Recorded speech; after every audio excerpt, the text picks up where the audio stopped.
So another possibility when you arrive at your belay stance and have loaded everything up is that you don't have a very good ledge. In this case, I have a great ledge. So anytime I have a good ledge, I prefer to stack the rope. That means make a pile of rope down near my feet, directly underneath the belay device, because as I continue to belay, that's where the rope is going to pile up. Right now, we're going to pretend I don't have such a good ledge, and I don't want the rope to fall down the pitch of climbing and become entangled on shrubs and get stuck in cracks. So instead, I'm going to use my tie-in point to stack the rope.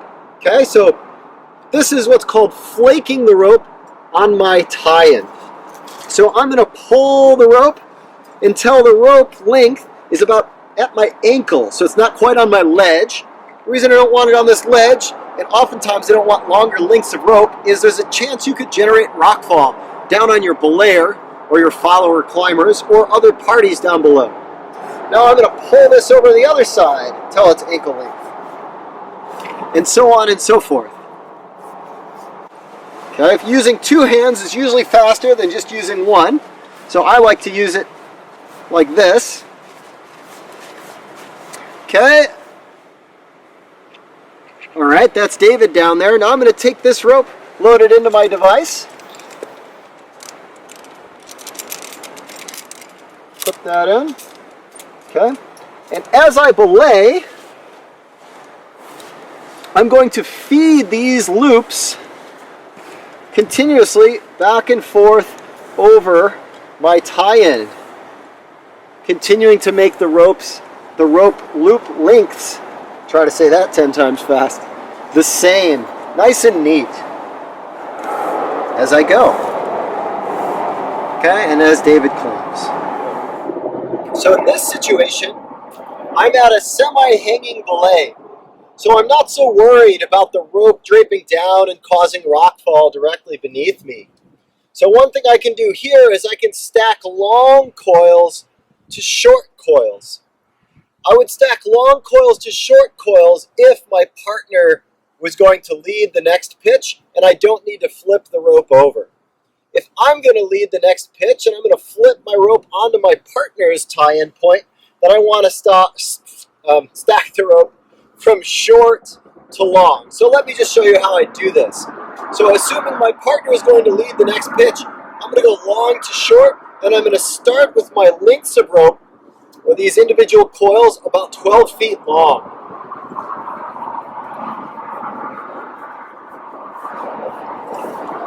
Then I pass it over the other side, and I try to match those loops in length.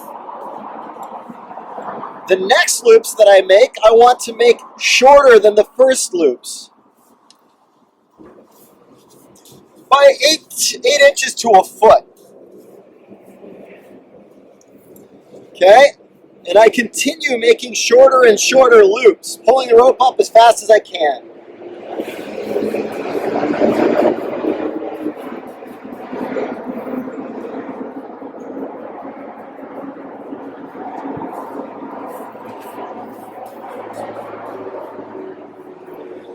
One of the nice things about this technique is typically, as my partner is leading, the rope will flake out and up and through the gear by itself without me having to manage it, pulling it off of my stack that's on my tie-in.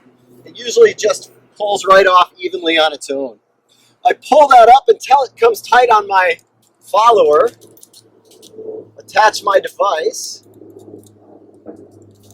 put them on belay, and as I belay, I continue to make these loops of rope and continue to match them slightly shorter than the ones previously. Okay, in this final technique that I'm going to show, we're going to start by making ankle-length coils like in our previous part of the video, and then we're going to finish by clipping the coils up onto the anchor with the sling.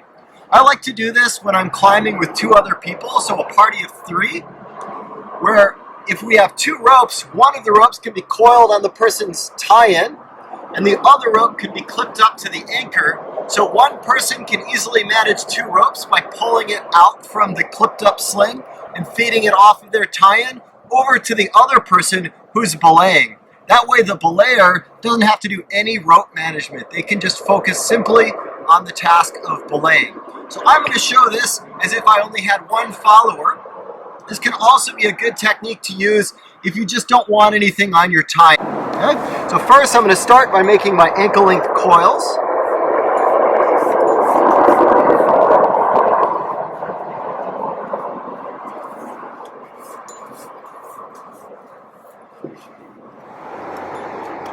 Okay, so I've managed to coil up all my rope while I was belaying. And I've done the ankle length coils this time, so they're not too long.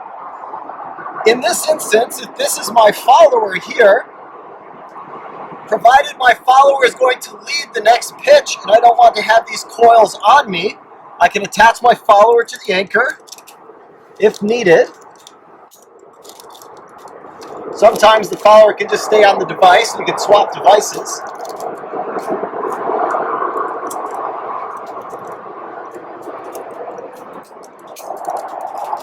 Clean the plate.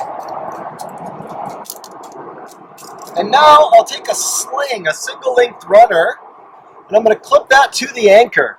I like to clip it out of the way where it's not going to get in the way of my belay. Okay? If I'm going to be leading the next pitch, then I would want to flip this stack at this step. Okay? But we're going to set this up as if my partner is leading through. So I'm going to clip this runner into the anchor. Leave that dangling down. And now I simply push that runner right underneath where the tie-in point was before. Just like so. And I clip it. I like to just clip it back to its own carabiner. Pull the rope off. And now that rope can sit neatly on the anchor. My climber is ready to go. And as I belay, I'll simply pull off of this stack. Just like so, as I belay.